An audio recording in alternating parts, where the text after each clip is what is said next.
My name is Krystal Jones, and I'm the director of the City of San Antonio's Department of Arts and Culture. And I really want to first take this time to thank our partners at Texas Public Radio for putting on this wonderful event. So if you'll give them a round of applause. I also want to thank my team who's here, Christine and Stacy. They are fantastic. You saw them out at the table, and they are great stewards of arts and culture here for the City of San Antonio. And I'm really thankful for their work and thankful for our entire team who comes together to make this all happen. So just a really brief thing about the City of San Antonio's Department of Arts and Culture. We work to invest in arts and culture, specifically nonprofits and artists, and also public art. So we have a public art division. And we are really working to invest again in arts and culture in San Antonio so that we can thrive as a city, but mainly because our artists can thrive as artists in San Antonio. So that's really why we exist. And if you want to learn more about us, you can go to sanantonio.gov/arts, or you can follow us on social at Get Creative SA. That's my little spiel. With that, we're going to get right into the panel discussion because we have some great panelists. So with that, I am going to go ahead and introduce our panelist. Sitting here right to my left, we have an incredibly talented photographer whose journey to San Antonio is as remarkable as his art. He settled in Texas amidst a revolution in Iran, and he founded his passion for photography in the 90s, exhibiting across San Antonio and beyond. He has had several solo exhibitions at the University of Incarnate Word's Center for Spirituality, the Guadalupe Cultural Arts Center, the Carver Community Cultural Center, and the San Antonio Museum of Art. His work has also been exhibited at the Contemporary at Blue Star, UTSA Gallery, Southwest School of Art, now UTSA, Art Pace, and the City of San Antonio's Department of Arts and Culture, among many others, including private galleries. He is also an individual artist grant winner with the City of San Antonio in 2022, and in 2023, he was named Artist of the Year by the San Antonio Art League and Museum. So please give a round of applause for Ramin Samandari. Samandari, I'm sorry, I pronounced it wrong, but I got it right. Okay, next to him is a San Antonio native who began her art journey with photography when she was 11 years old. She is an alumni grad of the Art Institute of San Antonio, and her bachelor's was in digital filmmaking, and she's worked with NCAA, Valero Alamo Bowl, and Inc. 100 TML. Ashley was most recently a teaching artist at SAC, and she guided middle school and high school students in the art, craft, and business of film and photography. And now she's doing marketing. She's tapping into her marketing background, which I can't wait to talk more about that and how that blends with photography. When she's not creating, she spends time with her family, friends, 2 dogs. She browses physical media, and she likes to buy books. So please join me in giving a warm welcome to Ashley Lopez.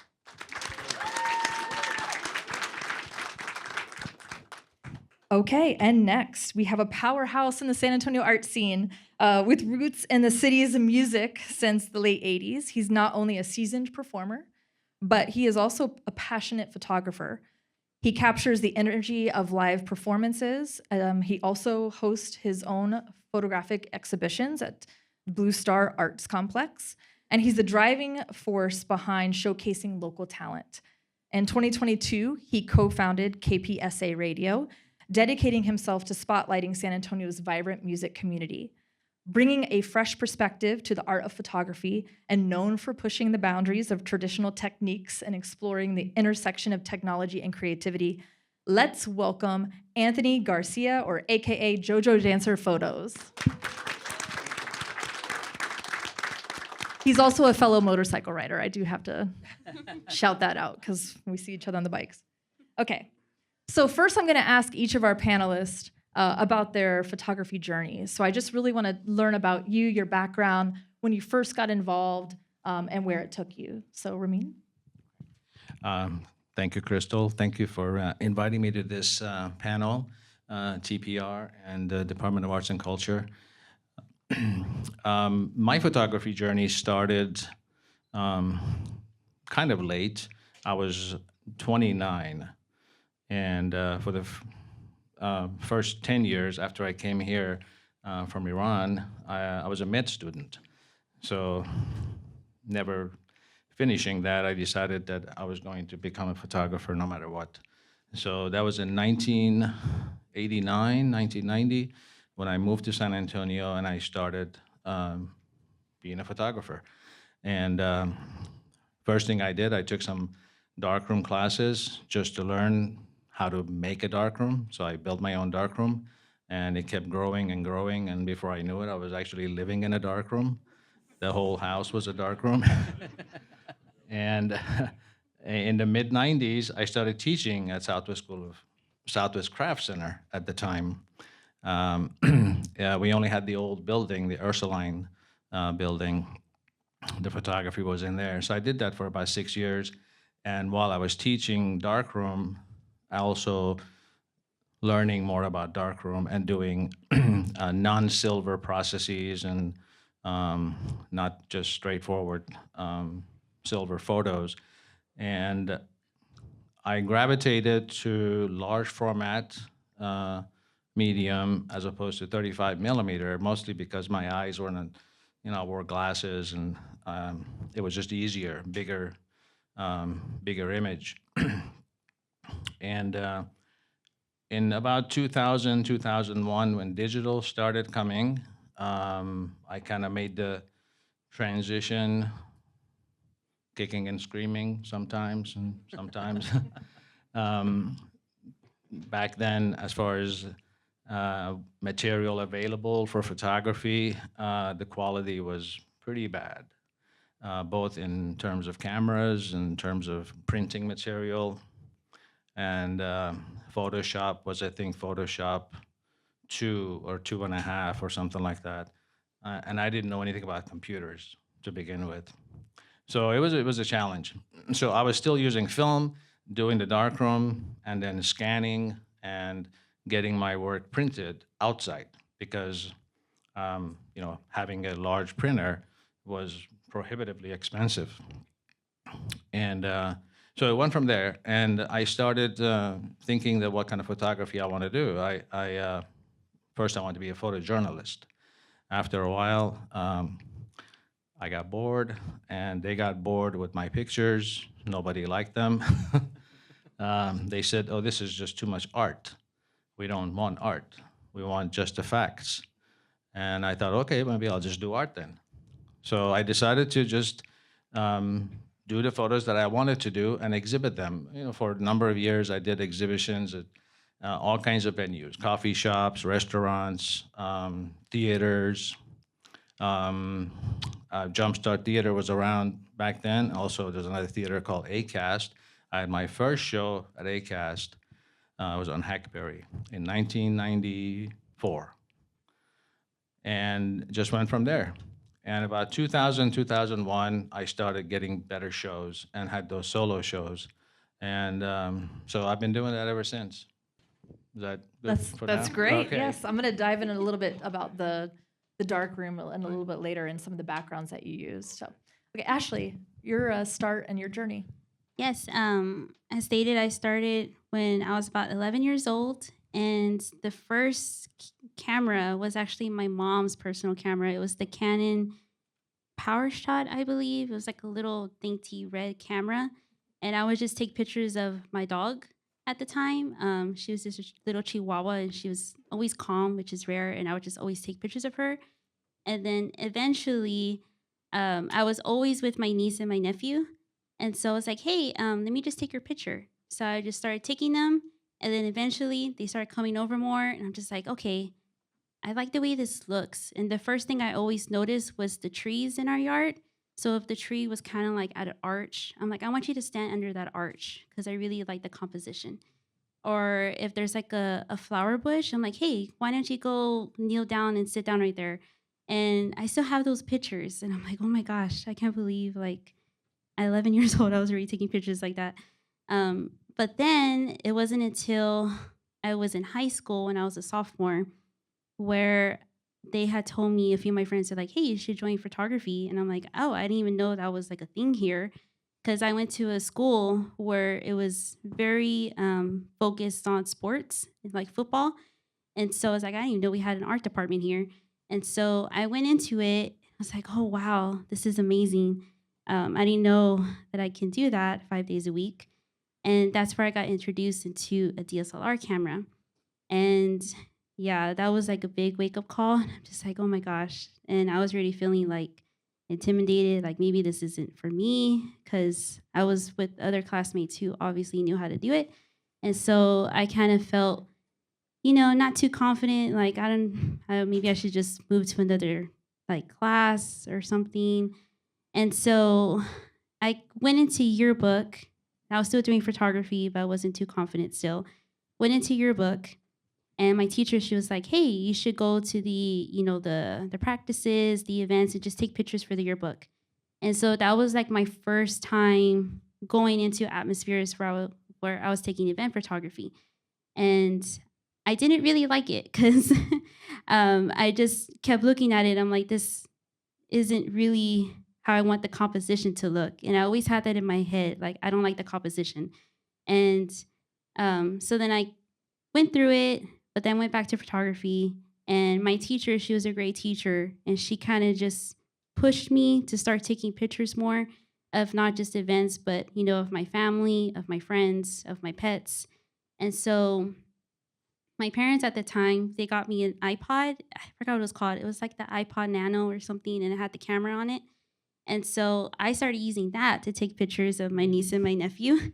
And to this day, I always tell them, like, you are the reason why I am where I'm at, because you let me just take countless pictures of y'all. I would dress them up in costumes and just be like, okay, go stand over here, go stand over there. They never complained once. And my niece's pictures, she's out there right now on the screen. And I always remind them, like, hey, like, I'm forever grateful for y'all, because, yeah, if it wasn't for y'all, I wouldn't be where I'm at right now. But then my parents, they got me my first DSLR. It was a Canon Rebel T3. I loved that camera, but I didn't know that I can manually focus with it for about a year. So I was taking blurry pictures, a lot of blurry pictures. And then I forgot who it was. I want to say it was my teacher or my classmate. They're like, Ashley, there's a little switch here that you can just turn on. You can just focus. I'm like, oh my God, like, that is amazing. So then I just started taking more pictures. Still my niece and my nephew and my family, my flowers, my dogs. And then occasionally, this is my first time going to the Brick. I remember that I went with my parents, and that was the first time being like in the art scene. Because like I said, coming from the country, we did not have that at all. And so I was like, oh my gosh, like, I want to get into art. And so unfortunately, my counselor was just like, do you really want to go into that? Because you won't be making any money. And I'm just like,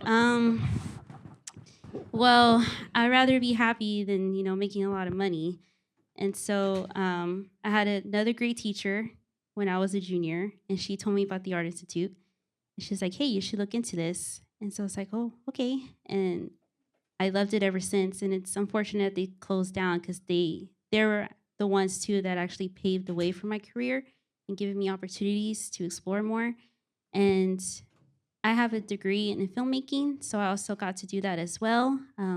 But I really, really love photography, and I love taking pictures of, faces and just shooting people. It sounds weird saying that, but I love faces, and yeah, I think what else to say. No, that's great. And I like the common theme too of tenacity through learning new things for both of you. You had these new technologies come your way, and kind of pushing through it to learn new things, and kind of pushing through that uncomfortable feeling to just pave your way, and then doors just open up. So, Anthony, your journey. I don't get an introduction. I think they got an introduction. I don't get anything. My name's Anthony Garcia. I run Jojo Dancer Photography. My journey started in high school, where I would just I didn't take any photography classes or anything like that. I took my film to the photography class the guys in there, and they would develop my film. And they couldn't get me half of them most of them were in focus, and they were bad. And I remember at one time the teacher actually didn't allow the student to develop any of my film. I was really bad at just doing really wild stuff. I would love taking pictures and just running out of the room. They're really bad, really explicit. If the guy's in the locker room, everything bad. I just loved it. It was not even the end result. Actually, seeing the picture, that wasn't the joy. It was actually taking the picture that brought me more joy and exciting people or getting them upset or chasing me. I literally got my camera taken away twice in high school. And when the Kodak came out with a little disc thing that you could just stick in your pocket, it was a tiny little thing. Then I was just doing all sorts of wild stuff around town. Anyway, then I lost photography. Music started being my thing, and I was Mr. Iron Maiden guy running around town forever. And but then it came back into, I'm a 33-year UPS veteran. At work, I was just photographing dogs all the time.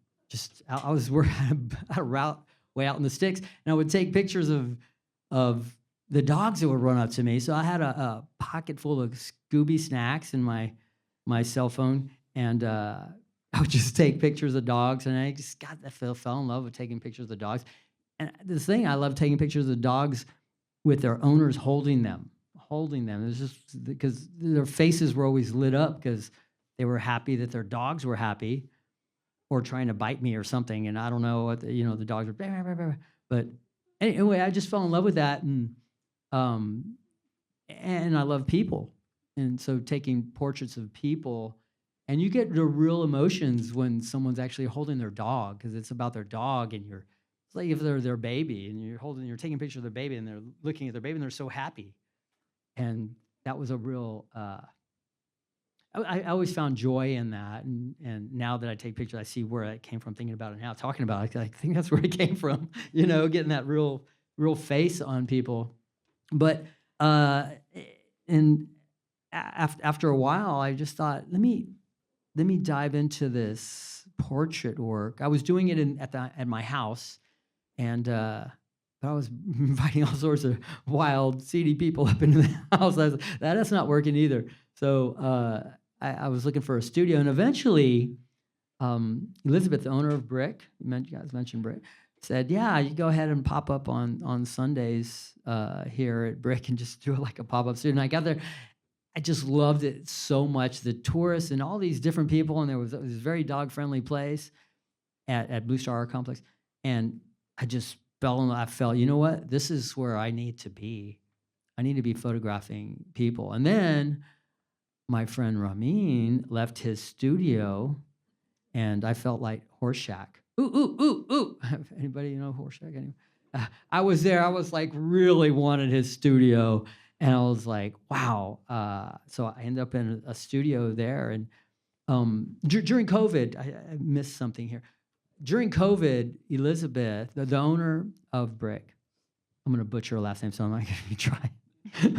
But she owns Brick, a big part of my photography world. So she handed the keys over to Brick to me.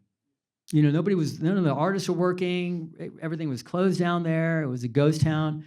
And I was working crazy amount of hours.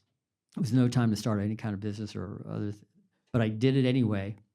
I was delivering a lot of toilet paper during COVID. I don't know if everybody, any hoarders out there hoarding toilet papers? Anyway, but on weekends, on Saturday and Sundays, she gave me the keys to Brick, and so I would go in there and photograph. Because I wanted to leave my backdrop up and everything. She gave me this little space. She said, you can keep it all up in there. So I kept it in this little space. And I was used to tall ceilings, and it was really, really short. So I brought in a chair for people to sit down. And I just reach out to mainly musicians and drag queens. Both of them just so rock and roll to me when I see them on stage. And they were out of work. Nobody was being able to show their art. And I'd bring them into the studio and photograph them. And because they were sitting down and I wanted to tell the story, I just titled it Have a Seat. And so I did all these Have a Seat sessions where in a matter of just a few months, I believe. I did over 100 portraits in there, and my wife that was injured at the time in a wheelchair for a minute, she took care of my social media to put all their information and blast them out. And I did all these artists, and really because I did that, and Ramin happened to be leaving his studio, is kind of why I got that space, and then meeting all sorts of artists in there. It's just been, I'm such a blessed guy to be where I'm at, and as I'm sitting right here. This is really, it's been a really fun short journey. I haven't been really doing it, and especially in respect to you guys. You know, my photography wasn't. I really wasn't into the craft, the art of photography. I was just Mr. Punk Rock guy with the camera, just running around taking really bad pictures. when I asked a lot, I believe, Ramin, I got you in my studio one time, and you gave me a lesson. I won't reveal that lesson. It's one of your secrets. Yeah, you did. And I was like, oh, wow, he just gave me some gold right there. And I use it all the time. But I asked all the photographers out there in the downtown area, whoever I could, really, I've just blasted them with questions, and then I read and I studied the craft of photography, and that's kind of where I'm at now with my. This is why I just did a lot of studying. I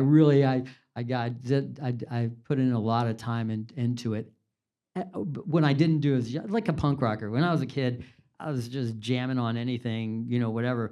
But later on, I learned the craft of writing a song, playing guitar, and same thing in photography. When I was young, I was Mr. Punk Rock guy with the camera, and later I learned the craft. And because of my day job, I had a little money to buy decent equipment. That helped. But that's kind of my story, and I'm here now. My camera has taken me to Puerto Rico, Cuba. I'm just like blessed to have been. My guitar never took me that far, So me being able to do it with my camera and be able to show, and just the people in this community having faith in me and sponsoring my trips, and my agent. Angela Martinez helps so mull with all the stuff that I don't know what. These people are sending me emails, man. I don't know what. They want all this paperwork stuff, and I don't know what I'm doing. I don't know. So thank you, Angela. Is she here? I don't know. I think she's out working the table with us too. She's like, she covers all bases. Angela No does, joke. But anyway, Krystal, that's my No, story. yeah. And I love how it's full circle too, because you're talking about, music, and you really were a pivotal force in making sure our musicians were getting love during COVID because they couldn't be on stage. And I just think it's just everything's full circle because you're so embedded in the music scene in a different way than you may have thought when you first started out. But I know it even involved videography work with giving musicians a stage to get their songs out and their work out. So thank you for that. So I see when everybody walked in, and I'm kind of going off script a little bit here, I saw a lot of camera equipment walking in. So I bet there's a lot of people in the audience that may know, what kind of equipment are you working with now, or what's something that you've wanted to work with, or what's kind of your favorite, camera to work with?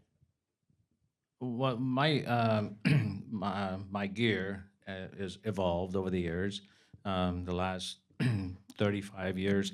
Like I said, I started with a borrowed 35 millimeter, which I had to return very quickly. So after that, I decided that 35 millimeter was just too small. I couldn't really see that well out of the viewfinder. So I went into the medium format. And specifically, I started with a Rolly twin lens, and moved on from there to something larger, a 4x5 camera. And I had a couple of different ones, and I thought, well, that's not big enough either. So I moved on to 8x10. And as you move on in size, everything gets more complicated and more expensive. Uh, the sheet of film gets more expensive. To develop each sheet individually, and printing it gets more expensive. I did all my own printing, so you're limited as far as size of space. How big can I print? And at one point, I was printing 40 inches. And if you're printing wet print at that size, it's not that simple. I do digital prints now, that size, and it's a lot easier. So it went from there, and when the darkroom stuff started kind of waning down for me, I went into digital. The first digital camera I got was just, I mean, it was terrible. They were all terrible. There were only a handful of digital cameras that had enough resolution, and they were just so expensive. I mean, 30,000 and beyond back then, early. And as a matter of fact, they weren't even full digital. It was digital back for an already existing 35 millimeter camera. Nikon had one made by Kodak. It had 1.5 megapixel, yeah. And so that, I couldn't afford that. So it was a tiny little point and shoot and stuff. But digital being digital, it got good really fast. And resolution got better, printers became available, archival printing became available. So currently, I've always been in this, I'm not a camera collector as much as I would want to be, to keep all of those cameras that I had, the Hasselblad, the Rollei, the Sinar, the Deerdorf, but I've always had to get rid of one thing to get something else. So, so needless to say, I have no film cameras in my possession. I do have some 35 millimeter that people give me, and I try to find someone that wants them. Students, I had students who younger people are getting back into film photography, which is, I'm delighted, because I always used to encourage to go into a darkroom, even if you're a digital photographer, get your hands wet and see how film develops. So I use a Nikon, it's a D5, it's a full frame, not the latest model. I never had the latest model of anything. And handful of lenses. Some I use more often than others, and that's my gear. It's very simple, and computer, I guess, as part of it, and I have a large printer, so that's also part of it. Ashley? I unfortunately don't have like a full frame camera. I use a crop sensor 77D from Canon, and I mainly use that for my portraits. And it's interesting because that's always the first question I'm asked by people is, what camera are you using? Because it looks great. And I'm like, I'm just using this very budget-friendly camera that's not even full sensor. So I always tell them it's really your composition that's important in my view. I always tell them just making sure that your subject is in the right place of where you want them. And I love using natural light. I don't really like studio portraits. It's just because I never really got to learn that type of portraitry. So I want to learn it, but I don't know. I feel like I can't really get creative with it. That's just my own opinion. So I really love just working with natural lighting. And one of the tips that I always tell them that I personally do is I like to shoot very underexposed. And another trick that I do is I always shoot in shade. And I shoot in shade is because most of the people that I shoot are brown. And so it gives like a nice warm hue to their skin tone. And it makes them glow.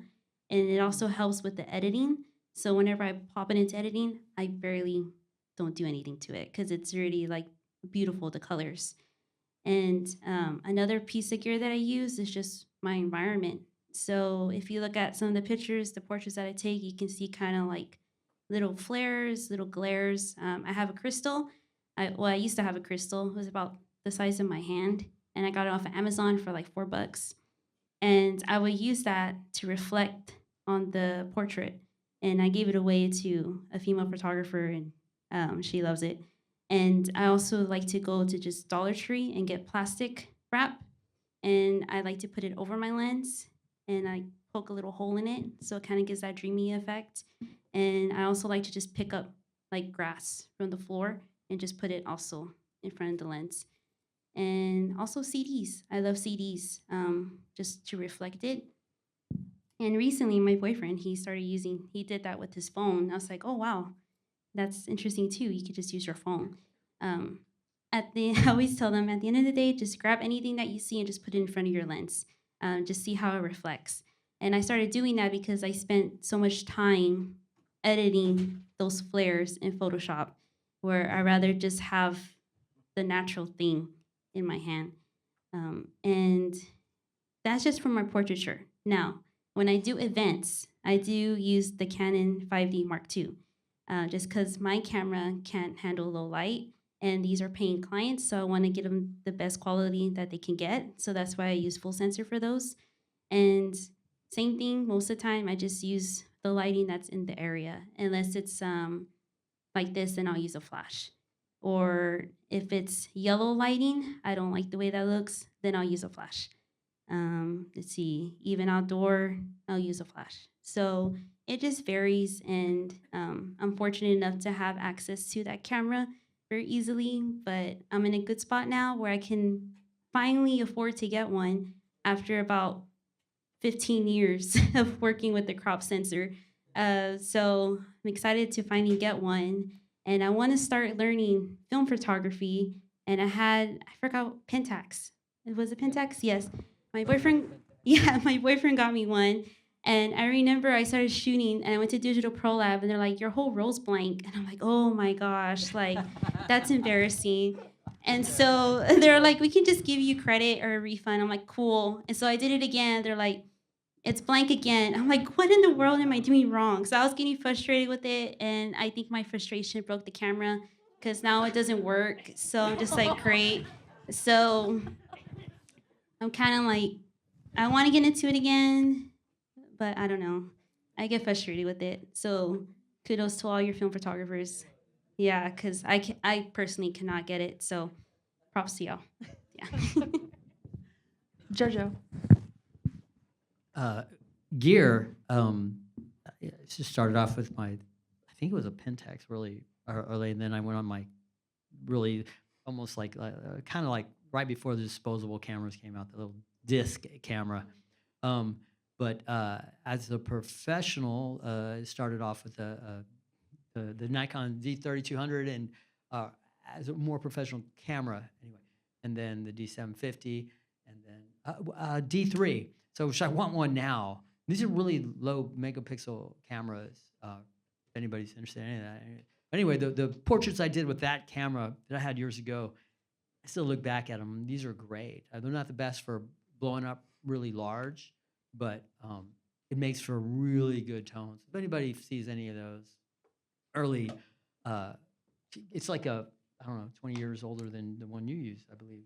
The D5, the D3, yeah, I got. It's a beautiful, beautiful camera.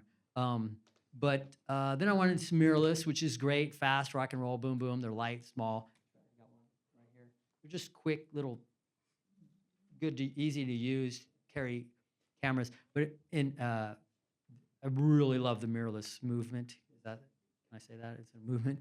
But now I got my studio work is a Leica SL, and I just love the way the colors are coming out on that thing. It's this big, chunky tank of a camera. I just keep in the studio, really.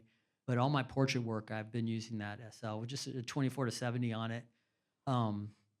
The glass, the lenses for that is just really stupid money. I'd have to sell my car to get it.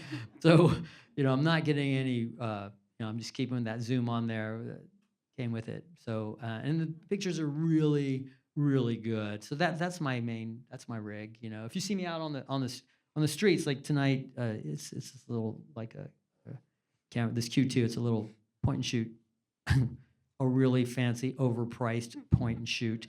Thank you. 33 years at UPS. Okay, I had a good, decent day job for a long time. but no benefits now. So, damn. Didn't think that one through when I retired early. But yeah. So my Nikon, when I'm shooting the rock and roll out there on the St. Mary's Strip, you know, I'm generally got a Nikon mirrorless camera out there. Probably 20. I've been sticking this old 20 millimeter on there. I just like it. I'm comfortable. Most of the bands that are up there on those little stages, you know, I know them. They don't mind me jumping on the stage with them and whatever, getting really close, you know. When it comes to rock and roll, I really like that, getting close to the artist, you know. I'll throw that 20 on there, you know, and it feels, went from 50 to 35, now 20, and next thing you know, I'm gonna have a fisheye and get all up in their faces. You know who I am. But yeah, that's my rig. In the studio, it's mainly strobes. Almost 95% of the shots I do in there, it's strobe lighting, so you know, really low ISO, and you can blow those up really big, and it's a whole other craft shooting with strobes than natural lighting. I struggle more with natural lighting than with strobes. I'm quite comfortable, but it takes positioning. You got to really know, because you don't see it. You don't see it till you fire it off, you know. And I like really aggressive lighting, a lot of shadows and dark and freaky stuff that doesn't look really pretty. So it looks gothy. I'm very gothy. God, that's why all the rock and roll guys come to me, right? But I do pretty photography also. Anybody needs any, I can do that stuff too. I just don't do it as well as maybe Ramin but I've seen your work. It's beautiful, by the way. You know, both y'all. But that's my gear. That's what I do. I strobes in the studio and out in the wilderness out there. I don't like using flash a lot, but you end up doing it. I guess maybe because I really like a really compact camera and I don't want a big flash and everything, and I just want to run up and relive my youth. And there's a picture and then run off. You know, cat. Run off with it, but you know. Anyway, that's my story. Great. Well, I really want to get into kind of the subjects of your photography, and so I know that each of you have worked with people, right? So I really want to think about the audience and how they're learning to work with the subjects of their photography, and particularly when you're dealing with humans. Just like we talked about with confidence behind the camera, no matter if you're an experienced, you know, model, or if you're just someone coming in for, you know, wedding photography, or there's a certain level of confidence needed when they're the subject of the portrait. And I just want to know how each of you kind of disarm your subject when you are dealing with humans. I know I saw a great video where you were talking about how you're really identifying or helping the subject see themselves in a way they never have before. It was a video with Kayla and I've been stalking all of them throughout the week for some of these things. I noticed. But, and how they see themselves in a way that they haven't seen them before. And I've had the luck of being in Ramin's studio, and also Jojo. He took a great photo of my sister-in-law, my niece, and myself at Brick. And I am not confident when I'm having to pose in front of the camera, but each of you were able to disarm me. So I want to know about your techniques for doing that. Well, most of my subjects, I mean, I do landscapes as my sort of getaway from people. So landscape is always there, and whether it's a series of leaves I do in the studio or out and about, but mostly they're people. And I started this project extensively in 2013, trying to, it's ongoing, by the way, photographing the San Antonio art community. I called it San Antonio Faces of Art. In 2016, City Arts and Culture, I did a big show there. At that time, I had 280 plus faces, and it's continued. I started again a couple of years ago, so it's well over 400 faces now. So when I started doing that, I thought, okay, how am I going to photograph artists? Because a lot of artists that I know, they don't really like to be photographed without their art. So the idea of photographing the artist in their own environment with their art, it's been done by some great photographers far better than me. Arnold Newman, one of my photographers that I looked at a lot of his books. Books, remember books? Before the internet. He did a lot of environmental portraits of famous artists. And so it was the artist more or less hidden somewhere within their artwork, in their studio or in their place of work. I wanted to do something different. I said, you're gonna come to my studio and you're not gonna have any prop, so it's just you and the camera. Well, people weren't happy about that. And so I remember when first few artists came,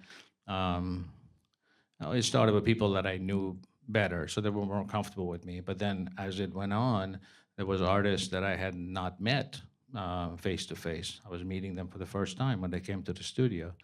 So first thing I do to get people at ease is I don't shoot a lot. I let them go. This is probably from my background using large format view cameras, where you can't just take lots of pictures because you have to keep putting that one sheet of film in there. So you got to make it count. So even though I'm shooting with a digital camera that can shoot, I don't know, 200 frames per second or something, I don't shoot like that. So I keep it simple, I keep it short. And my lighting is very simple. I use strobes, but it's soft light, soft box, and it's not intrusive. And I keep the room kind of dim lit. And then finally, I decided with the artist series to ask the participant to close their eyes and just, there's no 1, 2, 3, open, nothing like that. And take as long as you want, and think about whatever is uppermost in your thought. Go with your feelings. And for me to see something beyond the physical face, something of their emotion maybe. And so while they had their eyes closed, the record was 5 minutes, for 5 minutes. And so I move around a little bit and just observe, and I'm ready, and they open their eyes, one shot. I did 270 individuals from 2013 to 2016, one shot. They all got one shot. 3 exceptions were redo, where the artist said, I got a new hair now, so I want a different one. And that was kind of the thing. So that kept it simple. And it was also very shocking for people, because then I used to just get one shot. It's like, that's it? I mean, how do I know? I might look dumb, I might look terrible. And I said, no, you don't. You just have to trust me. And 99%, I'd say, the end result, the artists were happy with it, in the sense that they also saw something in their face that they hadn't seen before, maybe. So it was very gratifying. And so even when I do commission work, portraits in the studio for money, I still go the same way. I mean, they get more than one shot, obviously. Nobody's going to pay you for one shot. But I don't shoot for like 3 hours for a portrait session. And you're going to get 1,000 pictures, and you might get lucky with 5 of them. It's just a waste of everybody's time. And everything is repetition. So I do very short sessions. If there's no change of outfits and change of this or that. So simplicity, it's to me is the thing to go. And so I don't know. I mean, I might make people uncomfortable, and I don't even know about it. But I think people leave not in horror most of the times. No, I can attest to that, because it was a really enjoyable experience going to your studio, and I know it means a lot to our arts community. It meant a lot to me when you invited me to come down. Well, you had props. Yeah, I did. I had my motorcycle helmet. I had to have some kind of security blanket. Ashley? When I first started, I'm an introvert, obviously. And so when when I first started, I would tell my mom or dad, I'm like, please go with me because I do not want to be alone and I need you to like be my voice to this client. And so there's my mom, like, okay, she wants you to stand like this, or she wants you to stand like that, or, you know, just like having them pose for me. And I'm like, go tell her like to move this. And she's like, oh, okay. So she'll go and do it for me. So I was doing that for like 3 years. That's a long time to be doing that. And I was surprised that I was still getting clients. So I'm like, man, my pictures must be good, you know, for them to keep hiring me. But I would say the big confidence boost, like for me, and not being so much like an introvert anymore, was just putting myself out there. A lot of it has to do with my faith as well. Like just, you know, being assured, like, okay, like, you're okay, Ashley. Like, you're just giving yourself anxiety. Like, you're cool. Like, it's all good. And I would say, too, like, going to the local, like, photo meets here, Shuttercraft and SA Creatives, those are great places to go to when you're not even, like, a new beginner, like, if you're been in it for so long. But that's kind of where I learned more on how to work with people who are new in modeling, and also just working with other photographers who's never had their picture taken. And so being with someone else who's a photographer and they're also introverted and don't like being in front of the camera, we're working with one another and feeling like, okay, like, how do we feel about this? And getting comfortable. And so that was the other thing I learned too, because back when I first started, I never thought about the clients, you know, how they felt, you know, being comfortable, because it's a lot to be in front of a camera. And I personally don't like being in front of the camera, so I'm just like, okay, how would I feel if a photographer was telling me like, okay, you need to do this, you need to do that? I wouldn't like it. So moving forward, I'm just like, okay, I need to ask them, are you comfortable with, you know, getting on the floor? Or are you comfortable with putting your hand on your face? And even asking them, what side profile do you prefer?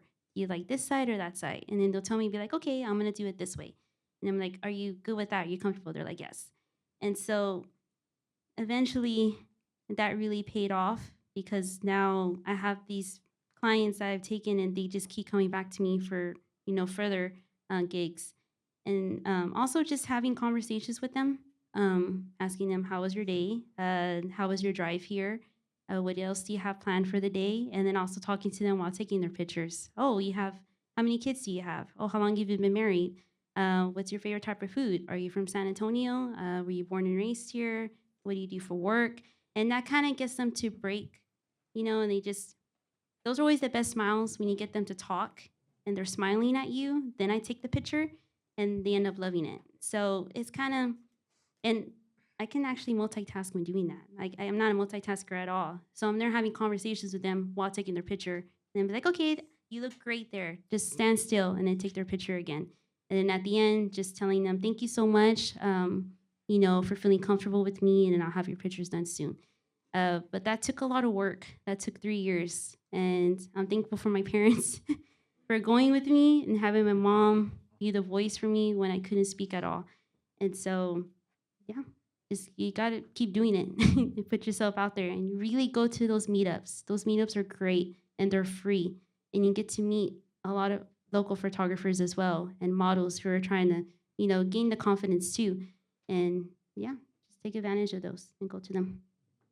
I think you really speak to the importance of having that support system, whether it be family, friends, or like you said, fellow photographers, or even events like this. So we are going to have a networking moment again after this, so make sure you stick around, because it's really important to find your tribe, really, to, you know, really get that sounding board and get those folks who are cheering you on. So thanks for sharing that. How do you make people feel comfortable? Alcohol. Yeah. The first thing is like, you want a beer? You want a shot? Because, you know, photographing musicians, guitar players especially, it's funny. because they're uncomfortable without their guitar in their hands. You know, you're sitting there. What do I do? I brought my guitar. Well, I don't want you to use that prop yet. It's like even your that helmet. It's something we put in front of us. So the first thing I do is I strip them of that and just relax. And then you just talk shop. You know, when it comes to the musicians, I can easily talk shop with them, and you know, I probably follow their music. Probably photograph them on stage is probably then where they've heard of me. You know, but the first thing is whatever they're into. I've just, you know, I've been in, whether it's the drag queens, which I love. I keep bringing that up. I just love photographing that community or the music.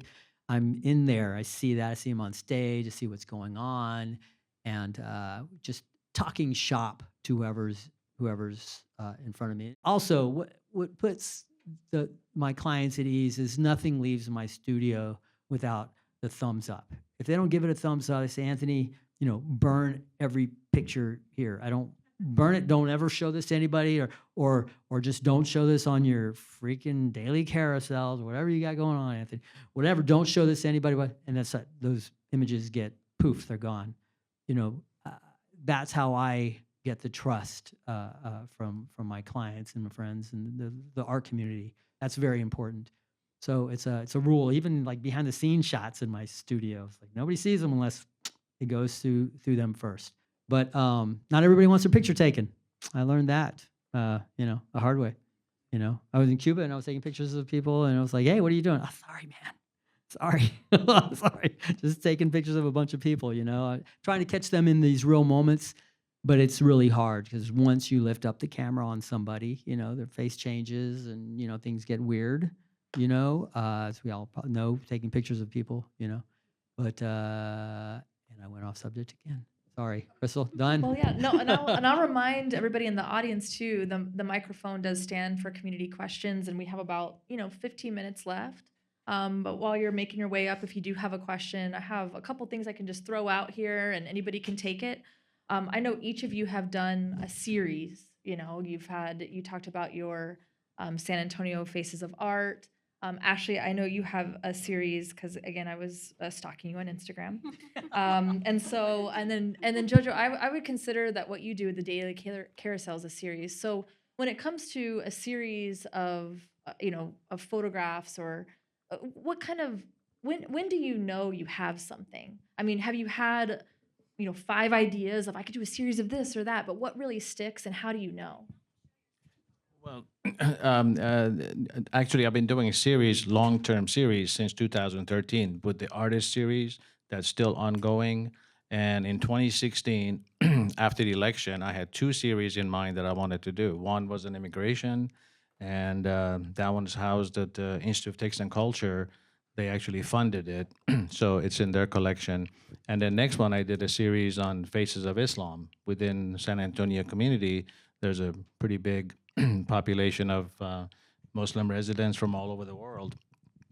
And that was almost a book that Trinity was going to pick up, but it fell through.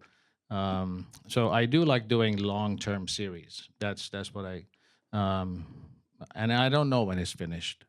I'm doing a series now, nudes, different kinds of nudes I've been doing from before. And people ask me, so what's going to happen? I have no idea when it's going to be done or how it's going to end. I just start them and go with it as long as I feel like I still have momentum and there's still more to do. And then it just instinctively, I just know if I'm bored with it, I know it's done. So We'll take a break for a community question. Okay. Hopefully this is a simple one. What were the top 3 things that hurt your photography career, and what did you do to overcome them? Well, I'll pick that up to start. The first thing, I started late, later than I wanted to. Had I started when I was in high school, I'm 64 years old, so I'm not that old. I'm not that young. So I've been doing it for 35 years, but I feel like it was too late because I wanted to start earlier. Even though I liked medicine but still, I'd rather have been an artist. That's one thing, but that's in the past. The other thing is, for a lot of years when I was doing photography, I was teaching and having a stable job that paid the bills. So I never had to do any photography for anybody that I didn't want to do, which in fact I didn't. Someone asked me to do a wedding. I said, no, I don't have the proper equipment. I use an 8x10 camera. I can't do a wedding. So I never established any kind of a clientele over those 20 years or so. So when I became self-employed in 2008, started to want to do like jobs. So it was a kind of a struggle. So in retrospect, maybe it would have been better if I'd done some of those jobs. Can't think of a third one. It'll come to me. Mine would be just not taking any opportunities. I don't, now I take them, you know, it's a growth factor in my life. But when I first started, whenever I would get like a quote or like a gig opportunity, I would just say no because I wasn't confident.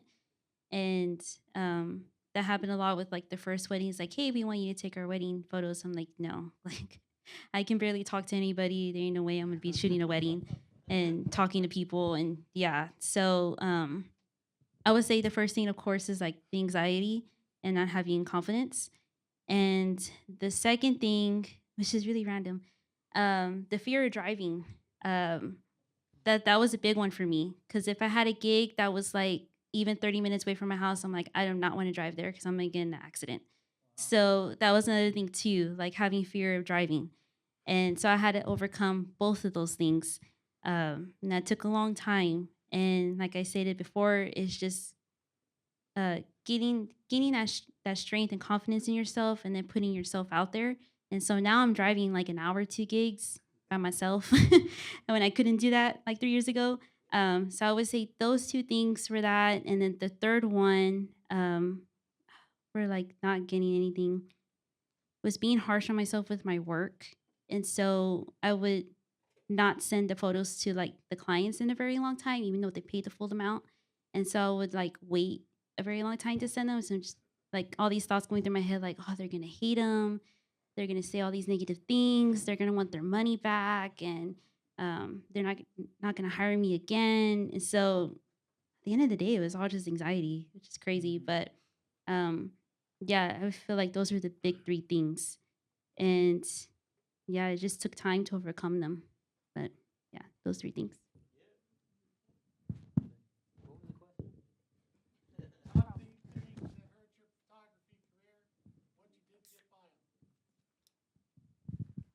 You know, I just, I can't think of it. It's been such a good run. I don't know. My own ego, not wanting to do gigs because they weren't cool, you know? Maybe not enough money on the table for me to take any gear over there, or you know, yeah, it's just I wish I could answer something better than that. Other than I've been very fortunate to get really good gigs, and you know, there's really nothing that's been hurting my career. You know, I've been very, like I said, very fortunate guy. So I just gotta say, I surround myself with such a brilliant artist and all. So when I have any doubt in anything I'm doing, I'm almost like, there I am, you know. Jaime Manzona, I remember when I started off, hey man, how do you do this? Come over and teach me this thing in Lightroom, you know. My cousin Stephanie, she would, matter of fact, I still got her medium format camera at the house. I'm fortunate to surround myself and not afraid to ask my friends. When I was shooting in the studio there at Brick, there was plenty of times there were 3 or 4 other photographers in there. Kind of weird. We're all shooting the same person. It was kind of awkward, but I'm fortunate. I didn't have a lot of problems, you know. But there it is. We have another question. Yes. Hi. Very short. Sorry. Hi, I'm Noah Reyes. I've worked in film for a few years and done music videos, and I am still learning. I'm nowhere near. I just started photography back in March, and it's very much a different beast. And I don't got a lot of money for gear. I just got the typical Canon. So my question is, in those situations where you're limited by space because there's only so close you can get to like a musician's ankles before security wants to tackle you, or if you're limited by the equipment you have, like I can barely do low lighting without it being grainy or fuzzy. So in those obstacles where you're limited by what you have or where you're at, how do you become creative enough to get a shot that doesn't look like doo-doo? Well, if you do video, you do edit video, Yes. well, you probably got tons more experience on behind that computer screen than your average Joe. That takes a lot, and you're willing to put in a lot of time behind that screen. Mm. Any of those shots you're taking with a small sensor camera or something, or It's a Canon R10. R10, EOS is that full R10. frame? Full frame? I don't know. You could take you could put that in that Lightroom in Photoshop and make magic with it. I mean, I wouldn't. It's not your gear, man. And if it's short on space, just get a wider angle lens. It's probably got a kit lens on there, Yeah, it does. 24 millimeter, kind of really wide. You don't Mm. need a lot of space for that. Mm. So you got everything you need. You got a computer, you got that. Our cell phones are wicked good, really. I actually am getting to the point where I don't even want cell phones in my studio because they're photographing. The people come with 60. they're coming frames with per the subject is coming with their parents, their brothers, sisters, and they're all taking pictures of my backdrops. Thousands of hours and times invested in all these backdrops, and they're just photographing all that sort of thing. So you don't really need great gear. You need really to open your mind for imagination. I guess maybe it's that anxiety too, because it's like, what if it's not good enough? Or I see all these other And people again, that are alcohol. so good, and I should do that So more. it's You're a- right. You're right. Model, actually, yeah, that's right. My You always line. What I can tell you is study the old photographers. I'm giving away my age again. Cartier-Bresson, co-founder of Magnum Photo Agency, he photographed with a Leica 50 millimeter lens. That's it. Nothing, no telephoto lens, no nothing. Robert Capa, his saying was, if your pictures aren't good enough, you're not close enough. So don't rely on your gear. You need to get in there yourself physically. Too many people rely on zoom lenses. Back in my day, zoom lenses where you didn't touch zoom lenses because they were crap. Forgive me for saying that, but they were. So get yourself a prime lens, a 50 millimeter, and that way you don't have to even think about zoom in, zoom out. You have to physically move and get into the subject. And when you do that, your composition will change. Because when you're standing in one position and zooming in and out, it's a different look than if you moved toward the subject. And if you shoot in low light, you get grainy photos, go with the grain. Back in the film days, we had to buy high-speed film, and it was grainy as hell. Okay, I said it again. And so you had no choice. It's just that, what the content is. That's the cosmetic part. Hi, my name is Moon. Nice to meet y'all. So my question is, being a college student in photography, I find that when it becomes a task, I feel less motivated to do it, even though I love photography. So my question is, what is y'all's personal process, if there is a process, that you use to separate work from pleasure? Because my biggest fear is, if this pleasure of mine turns into work, am I not going to want to take photos anymore? So, do y'all have a personal process where it's like y'all separate work from pleasure, or work and pleasures side by side? Since you mentioned about you're a student in college, you said? Oh, which one? Where? San Antonio College. Okay. Yeah, I taught for a lot of years, and so this subject came up a lot. Students who were interested in photography, and they would, learn the basics and so on, and very quickly they wanted to turn it into a job. Like they would ask me about what to charge for this or what to charge for that. And I was never encouraging at all. And some of them didn't like it. Probably none of them liked it.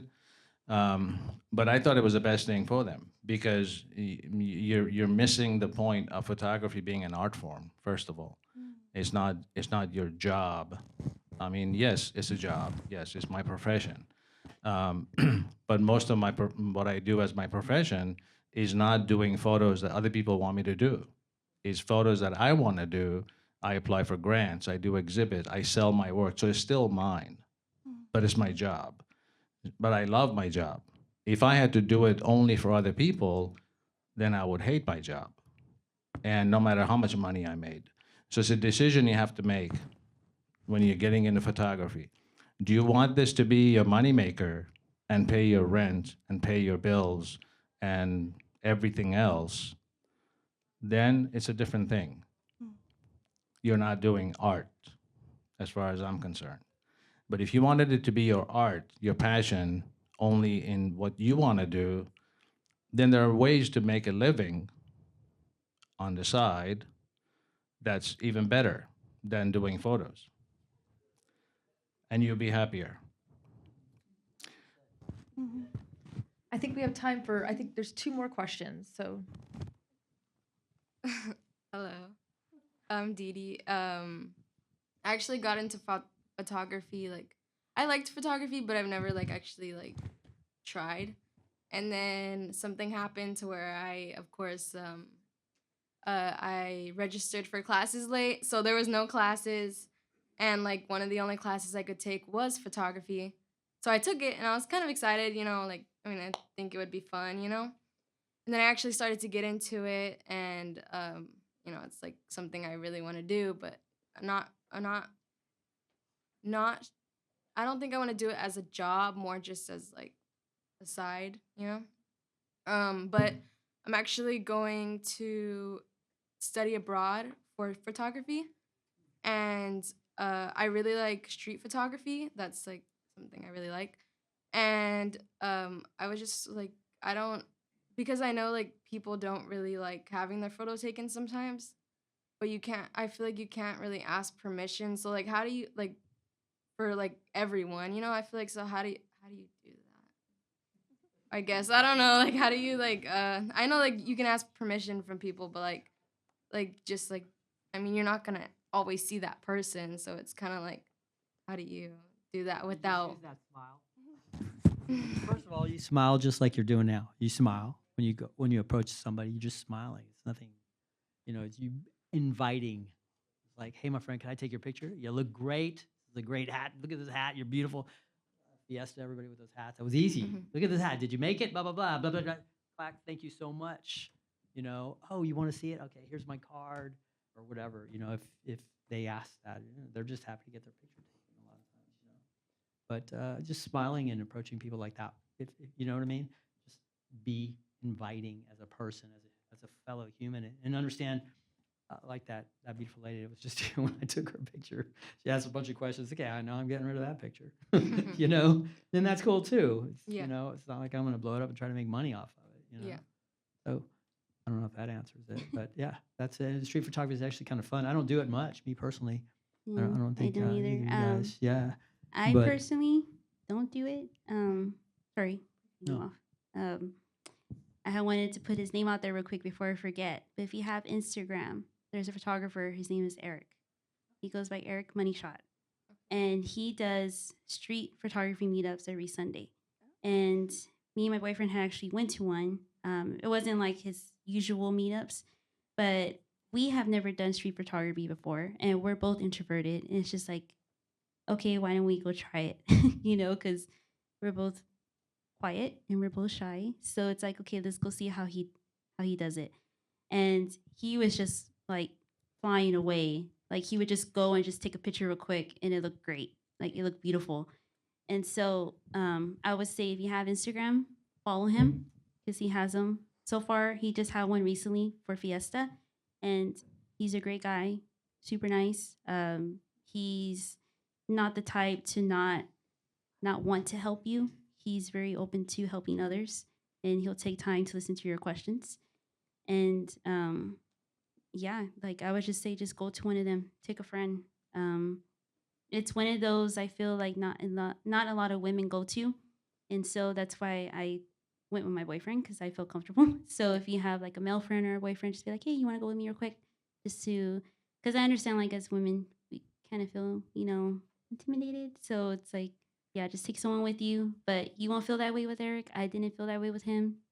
He's a very nice guy. So just look him up, Eric Money Shot. So and he'll help you.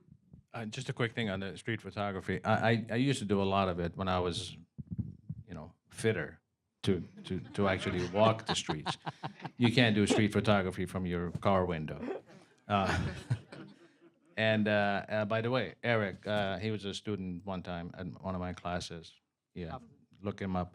I used to give an assignment, street photography, to students. And that was the worst nightmare for everybody, always, because you're photographing strangers. So what's the do's and don'ts? First of all, there's no, you know, there's two ways of doing it. You stop someone, say, can I take your picture? That is not technically street photography, is not really reportage. The other one, the traditional one, is you don't ask permission. Yeah. But you have to know where to do it, where not to do it. And, you know, by law, and if you're going abroad, I don't know where you're going, but laws are different in different places. So in public space, there's no expectation of privacy. You can't photograph someone inside their car, but if they're walking the sidewalk, yes, you can. Now, that doesn't mean they're gonna like it necessarily, but there's ways to mitigate that. San Antonio, fortunately, for street photography, is loaded with every other day there's a festival. So you go to something, and everyone is photographing everyone, so you're not noticed, and you're just blend in and take all the pictures you want to get candid shots to people's expressions while they're doing whatever crazy thing they're doing. So that's a safety for that. But then, other than that, you have to be smart. You know, what places you go by yourself, or take someone with you. You know, I used to carry a monopod, not for using it, but it's a good stick. You know, in case you know, it works as a stick. And so, yeah, that's. But it's real fun. Street photography, you get it. I mean, if you got anxiety, you'll get rid of it. It's better than taking Xanax. Yeah. Well, I want to thank everyone who came up to ask a question. I also want to thank our panelists. It's really a level of vulnerability to be up here and sharing about your work. And I think there's so many people in this audience that really benefited from your lessons. You shared a lot with us. Our panelists are going to stick around for some mixing and mingling, and we really want to thank you again for attending. And I want to give you all to give a round of applause for our panelists and for TPR for hosting us.